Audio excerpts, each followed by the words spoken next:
ফেরাউন ধ্বংস হয়ে যাবে, এটা তিনি আগেই স্বপ্নে দেখে ফেলেছিলেন।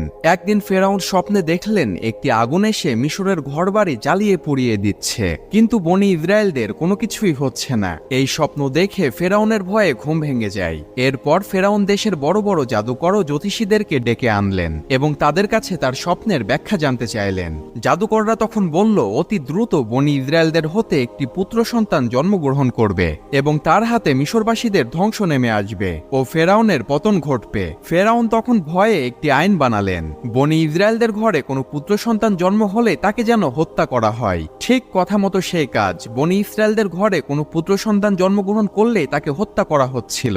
সেই সময়টা এত ভয়ঙ্কর ছিল যে কোনো মহিলা গর্ভবতী হলে ভয়ে আতঙ্কতে থাকত এবং সেই হত্যা চলাকালীন সময়ে জন্ম হয় হযরত মূসা আলাইহিস সালামের। এই ভয়ঙ্কর সময়ে কিভাবে বেঁচে গেল হযরত মূসা আলাইহিস সালাম তা জানতে পারবেন পরবর্তী ভিডিওতে।